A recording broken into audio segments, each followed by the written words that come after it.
A evangelização não acontece no vácuo, mas sempre em um contexto cultural específico. Ao mesmo tempo em que o evangelho confronta toda idolatria e pretensão humana, ele também se comunica com graça e verdade por meio das linguagens, símbolos e anseios de cada povo. O parágrafo 10 do Pacto de Lausanne nos lembra que a igreja deve esvaziar-se de tudo, exceto de sua autenticidade pessoal, a fim de se tornar serva dos outros, e que as igrejas têm de procurar transformar e enriquecer a cultura, despertando não apenas a razão, mas também a imaginação, a consciência e o coração das pessoas. Diante disso, como a igreja brasileira pode evangelizar com discernimento cultural, permanecendo fiel à verdade de Cristo e ao mesmo tempo sensível aos dramas, linguagens e esperanças do nosso tempo?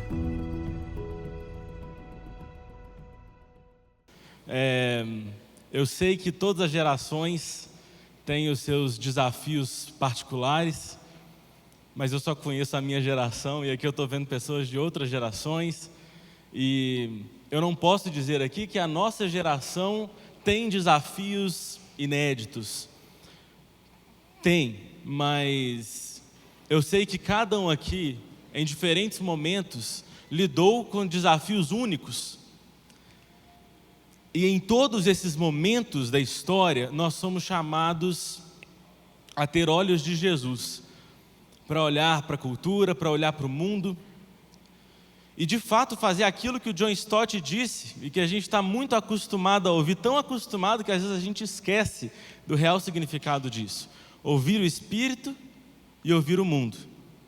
Ouvir o Espírito deve nos levar a ouvir o mundo, mas o que muitas vezes parece, no tempo em que nós vivemos, é que essas duas atividades são inimigas, são antagônicas.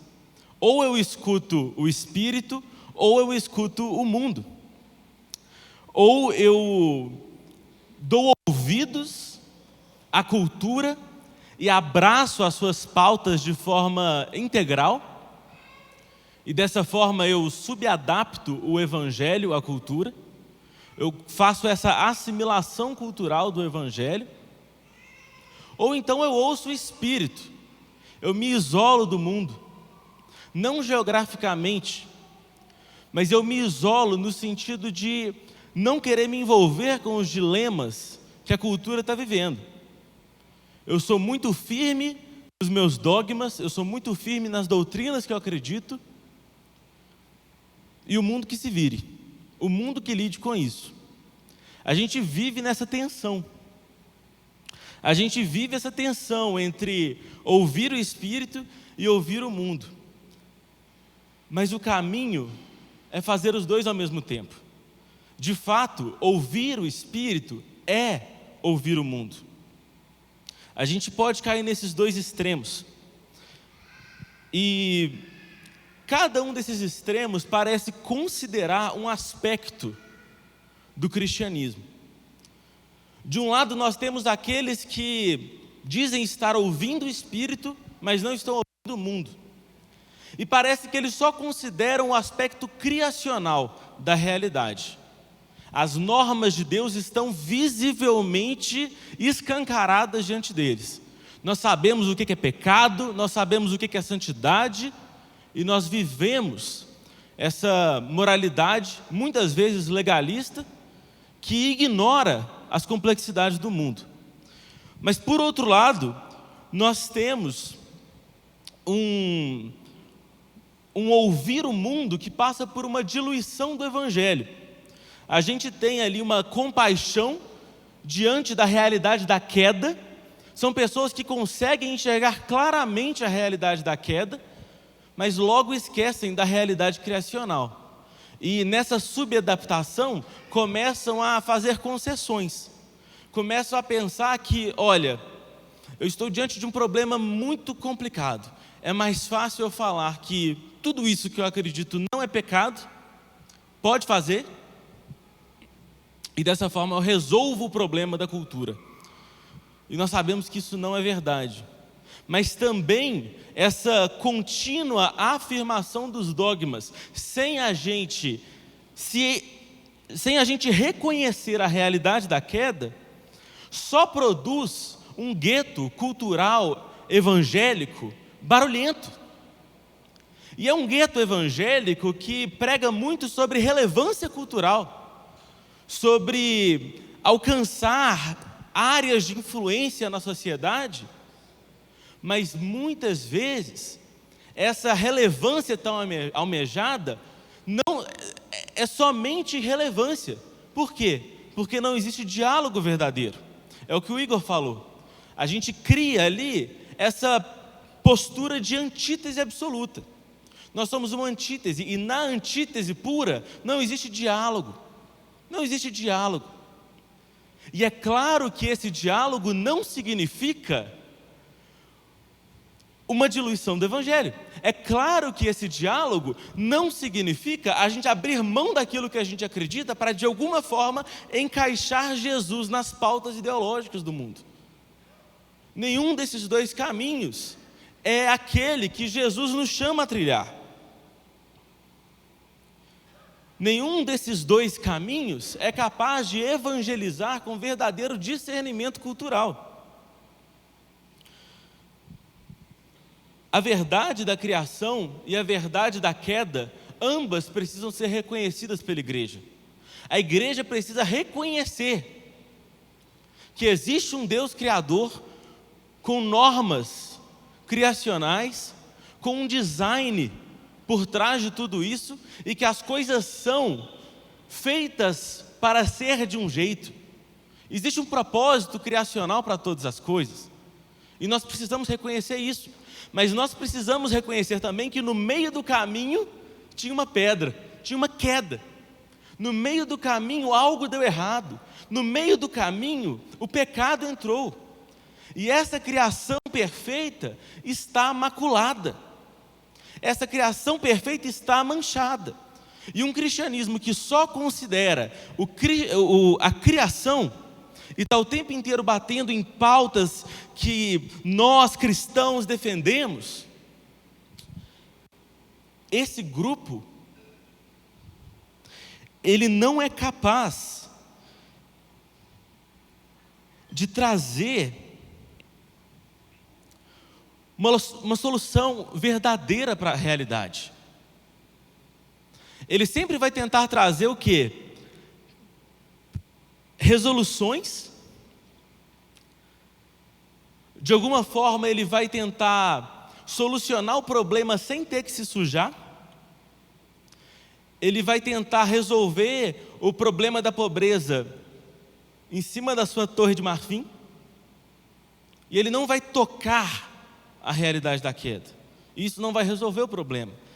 Mas aqueles que só reconhecem a realidade da queda e esquecem das normas criacionais, muitas vezes vão descer dessa torre, mas vão se assimilar demais, e vão se esquecer de onde vieram, e vão perder o fundamento. A realidade é igual ao livro de Provérbios e depois o de Eclesiastes. Provérbios fala como o mundo é. E Eclesiastes fala, nem sempre. Nós precisamos aprender a viver nesse paradoxo. Nós precisamos aprender a viver nesse paradoxo. E que paradoxo que é esse? O paradoxo é o terceiro aspecto da nossa cosmovisão. Não basta reconhecer a criação, não basta reconhecer a queda, nós precisamos da redenção. E essa redenção só é alcançada por nós, enquanto igreja, quando nós abraçamos a criação, a realidade da criação e a realidade da queda ao mesmo tempo. É só nesse momento que nós conseguimos, de fato, trazer redenção para esse mundo. Porque a redenção é uma obra de Deus. A redenção não somos nós que trazemos. Nós não temos força no nosso braço para redimir o mundo. Enquanto nós estivermos preocupados em solucionar os problemas, ou do nosso castelo da criação, ou então da nossa lama da queda, tudo o que vai acontecer são propostas falidas de resolução. Mas quando nós abraçamos esse paradoxo, essa tensão que nós somos chamados a viver, nós estamos diante de algo que é impossível. nós estamos num beco sem saída e que nós olhamos e pensamos, só um milagre para nos salvar. Só um milagre para nos salvar. O problema da igreja hoje é que ela não quer admitir que ela precisa de um milagre para salvar ela. Nós precisamos de um milagre, e graças a Deus porque nós cremos que milagres acontecem. Nós cremos que milagres acontecem. Nós precisamos fazer como Daniel, que estava na Babilônia, ele não se retirou em nenhum momento, mas naquele contexto, ele foi profundamente fiel ao seu Deus. E diante da morte, diante da boca de leões, o milagre aconteceu. Ou então os seus amigos, que estavam na Babilônia, mas não se curvaram diante da estátua de Nabucodonosor. Diante da morte, um quarto homem apareceu na fornalha. Talvez nós não estejamos vendo essa transformação cultural, porque nós não estamos nos colocando nesse risco de morte. Porque nós estamos vivendo um evangelho extremamente seguro. Extremamente seguro. Ou então, porque nós estamos vivendo um evangelho que já não tem mais cara de evangelho, que é possível de viver na cultura, porque simplesmente não é mais o evangelho. Nós precisamos abraçar esse paradoxo. O James Davison Hunter, ele tem aquele famoso termo da presença fiel. E é justamente isso que nós somos chamados a fazer. Uma presença, porque não é uma ausência. Nós somos chamados a estar no mundo. Mas nós não estamos no mundo de qualquer jeito. Nós estamos no mundo em fidelidade a Jesus. É uma presença fiel.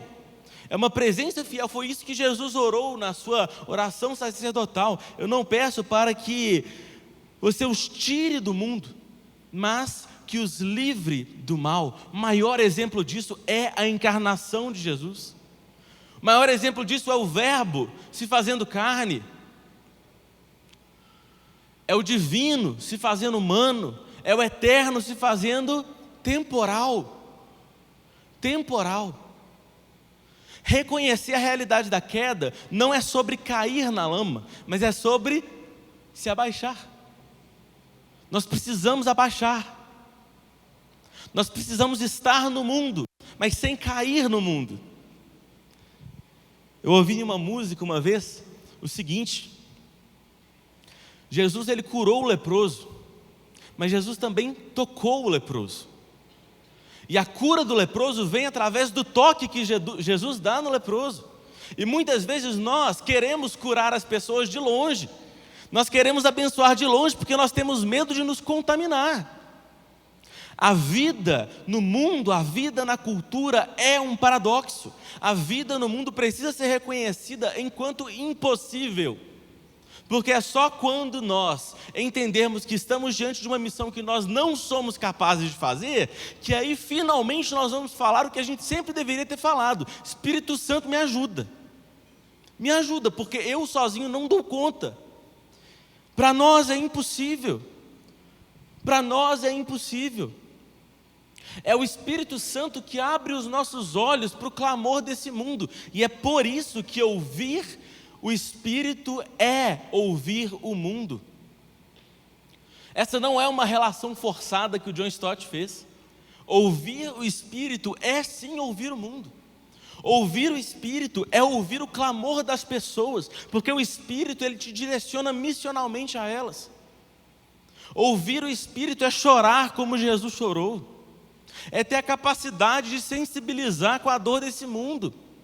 E ao invés de ficar lá naquela torre da criação tentando dar respostas rápidas, ou ao invés da lama da queda tentar simplesmente ignorar o Evangelho e resolver na força do braço, o que nós precisamos primeiro, antes de tudo, é chorar e reconhecer a nossa insuficiência, reconhecer a nossa incapacidade. Não basta a gente reconhecer a criação e não basta a gente reconhecer a queda. Nós precisamos reconhecer esses dois juntos. Nós precisamos reconhecer o paradoxo que é viver nesse mundo aqui. Porque é no momento em que nós botamos o pé para fora do barco que a água começa a sustentar os nossos pés. É no momento em que nós obedecemos que Jesus, ele se torna visível para os nossos olhos. Jesus sempre está lá, mas nós conseguimos ver ele, ter um encontro com ele, igual Pedro teve quando saiu do barco, no momento em que nós pisamos nas palavras de Jesus. Ele está nos chamando. Jesus está nos chamando. O nosso engajamento cultural, ele tem que ser feito dentro dessa tensão, e somente nessa tensão. Que o Senhor nos ajude.